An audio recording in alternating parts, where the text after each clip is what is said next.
What's going on YouTube? And today we're going to be going over the Neji versus Hinata fight. I hope that you guys honestly like the video, subscribe, comment, do all the usual stuff, and let me know what you guys think about this video because this is my first time doing a commentary video. But without further ado, let's just get into it. So the fight starts off with Neji completely verbally shitting on Hinata. He didn't give her a single break throughout the whole entire match, honestly. It gets to the point where Naruto starts to get heated up completely. And honestly, it's quite understandable. If you are homegirls or homeboys with Hinata and you see somebody talking to her like the way Neji was talking to her the whole fight, and you don't do something to stand up for her, I'm gonna be real. You're L mans. You're definitely L mans. So as the fight progresses, Neji finally decides to activate his Byakugan, which honestly, he really doesn't need to. He's just being toxic right here. And he proceeds to go on to say to her, based on the fact that you just looked away from me, you already know you're going to lose. Now listen, Neji is probably like, I don't know, like top seven for me in Naruto completely. He might be top three greatest haters in Naruto of all time. Like, really think about it. He was really ready to slime her out over such differences at a young age of how old was Neji? All right, 1 second here. How old was Neji? Tuning exams. At the age of 13. He was ready to slime out his own cousin, which I mean is low key understandable if you think about it, because like I mean they sacrificed this nigga's father, but ready to slime out his own cousin at the age of 13. Well, let me be real here. His father actually chose to be sacrificed, but that's not the main point we're getting at. At the end of the day, this nigga's dad is dead. The Hyuga clan is still mistreating him. He still got that cage bird symbol on his forehead. And I mean, I'm not gonna say he's on the sorriest team, but well, we know how they end up in the future. So honestly, Neji should have never went out like that. If anything, Neji should have been one of the few main characters. But let's be real. The only people that matter in Naruto is Naruto, Sasuke, and anybody in their specific family.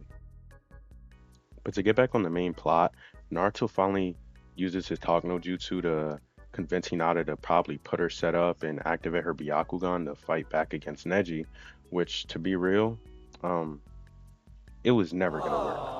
But without further ado, let's get into the battle. So the battle starts off with a clean block, Neji and Hinata going back and forth, but Hinata slowly starts to get the upper advantage as she aims for Neji's stomach. Ends up weaving last second and standing his ground perfectly. After slowing down to get straight back into the action, Hinata trying to keep up, but she looks like she's slowing down. Neji pushing the fire, Sakura saying absolutely nothing to push the plot along because she's useless. And honestly, I don't know if it's because I'm older, but like, am I tripping or like as I try to watch the story of Naruto, even as a kid, I realized that Sakura is low-key trash, but am I just overhating? Nah, it's not even a question. So as the fight progresses, Neji and Hinata eventually go for the blow at the same time, which causes a dramatic effect on the camera. It pans to different people reacting to what just happened before Hinata eventually falls to her knees. This has to be like one of the most one-sided fights in the whole like Naruto, honestly. And I'm wondering like the fact that she got this matchup is really crazy to me. Like out of everybody in that room she could have fought, she happened to just fight Neji. Am I missing something? Or maybe I should go back and rewatch Naruto again because it's been a minute. But like the chances of her getting this matchup is honestly really crazy to me. So eventually Hinata finally stands up before the show hits us with a crazy flashback to show us how much she's practiced to get where she is. But let's be real, this Naruto, that practice stuff ain't cutting it. So Neji completely booms her in the chest, straight malicious intent, definitely trying to go for the kill. I mean, look at the way her body drops to the floor. And can we just take a minute to talk about how hard he hit her and they still haven't stopped this fight? He hit her so hard. We seen the chakra go through her body. Is that not grounds to stop it? Ref, do something. So eventually Hinata gets back up trying to continue the fight even though it should have been stopped 3 years ago.